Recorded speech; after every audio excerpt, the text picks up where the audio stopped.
Hello, everyone. This is March 1st. It's evening right now, and I'm recording my first YouTube video, so keep that in mind when you're watching. Mm, let's see, wait, already in next. Well, this is my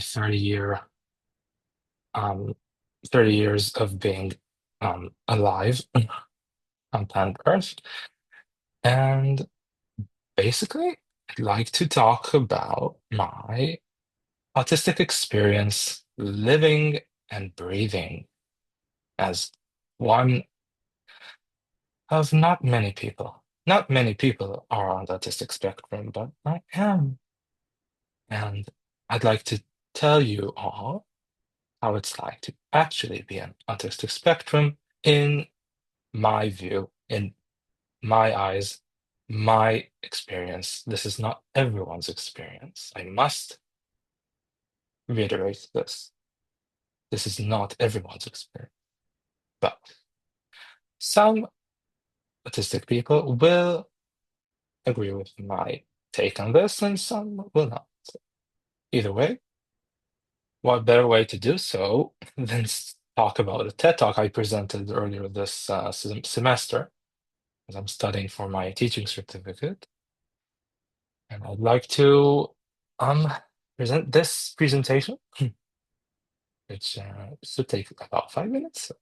Let's see.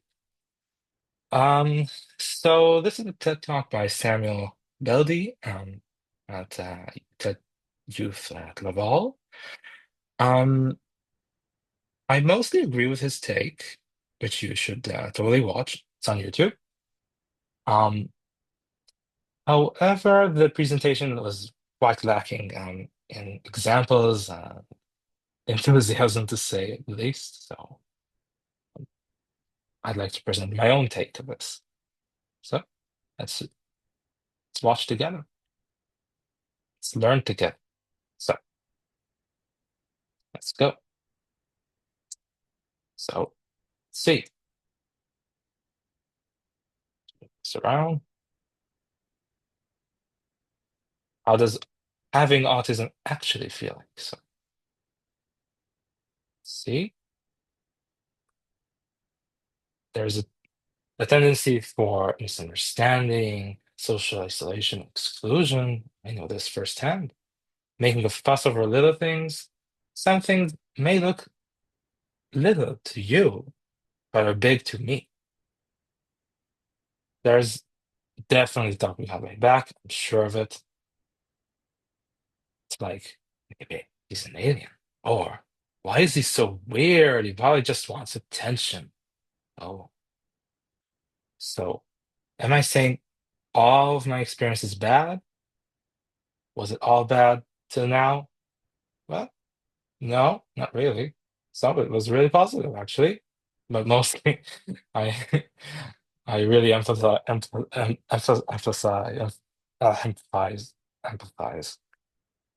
with a small child. On your head, well, yes and no. Well, there is difference. There are differences, as we can see here, here. Um, Control group is much less active. Um, there are different areas of the brain affected. Now, I'll link everything in the description below. Um, Amygdala is a big part of the fear response, emotions. Um, yep, brainstem, hippocampus, everything together. Um, Lots of brain activity. I can feel it myself. I tend to stim. I tend to um, feel like I'm being perceived badly, even though I have no actual proof of this. But yet I do have some proof. Third grade was a real challenge for me. I cried a lot and no friends for many years. This forced me to be self-reliant despite all the feelings I had that were very, very tough on me. A very tough time. So, what do people usually struggle with? Stimuli of any kind, smell, touch, sound. Oh my God. Don't get me started. Emotional self-regulation. Yep, it's quite a trick. It's tricky, very tricky. Social interactions, social situations. You could talk about this ad nauseum, but basically it's all to do with um, people misunderstanding me a lot and not wishing to talk to me at all.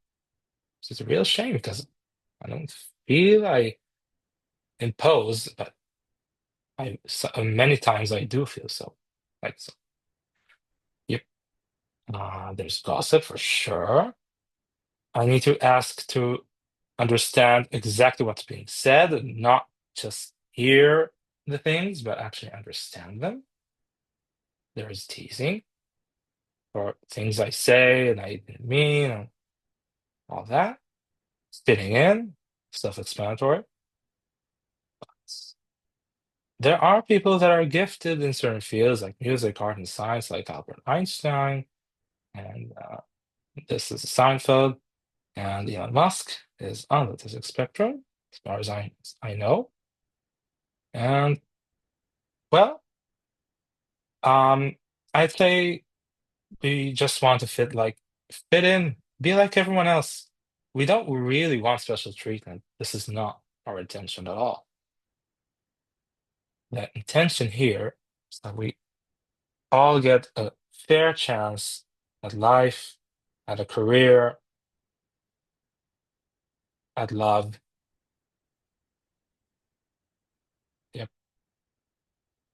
All of them, all the fields. Love is a problem. Finding a job, I'm getting discriminated against in job interviews and being misperceived, misunderstood, misrepresented, etc., etc. It's a real shame. I want this to stop. The only way to stop this, that people understand that there is no ill will or intention in not looking at people in the eye. It's not intentional at all. It's actually the opposite of disrespect. It's an utter respect. Huge respect to the people we are in front of. Do not look them in the eye.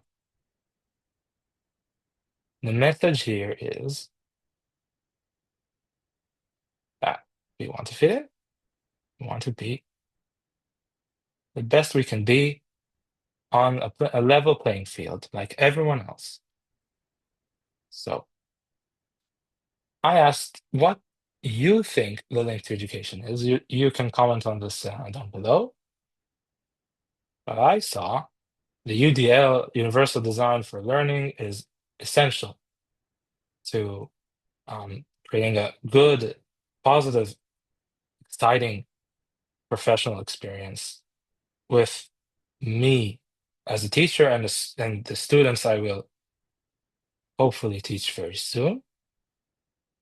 There's a lot of shame and annoyance when you don't understand something in math and myself, I'd say the reason my life is in a sort of shambles is because, well, the teachers, the math teachers have given up on me, and I see this as a huge letdown. I feel exactly like that person over there.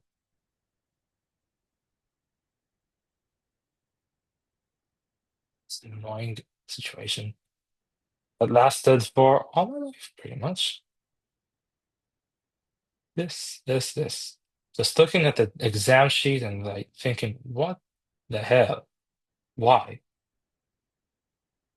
So I posed questions here. I made a visual representation of what I was talking about.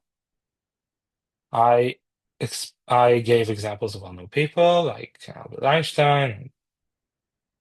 Yeah, and repetition, and repeated what he said previously during the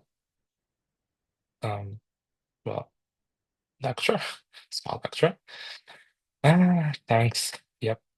So the moral of the story here is don't let people decide for you how your life should be. You should decide it for yourself. The only way for you to succeed is for you to love yourself. I'm experiencing a lot of self-hate for many, many years. And I found the more I love myself, the more I'm capable of being authentic and true to myself and true to other people without any mask, without hindering myself so people feel better about themselves. I care more about what other people think than what I think about myself. I let other people dictate how I should feel about myself, and this is bad. No way to live. The only way for me to truly live my life, and for many people, I believe many people are lacking in self-love. Causes many, many issues, many, many problems that could be thoroughly and evidently thoroughly resolved by going to a psychologist, an experienced one. I'm taking EMDR, and I feel like it's doing me wonders. But I've done many other experiences with other than EMDR, and they've been somewhat okay, but EMDR is the best right now. So in conclusion, faking yourself is the way to hell, in my opinion. The only way to have a meaningful life and enjoy it is by being true, is by working on your issues that you do have, whether you acknowledge them or not. You too have problems, and it's a good idea to face them head on, even though they will hurt and will cause anguish, mental anguish, sometimes physical irritation. I have twitches, as you can see. This is not intended. I want to be like everyone else, but I cannot be like everyone else. I can only be like myself. That is the truest I can honestly offer to myself and to others. Thank you.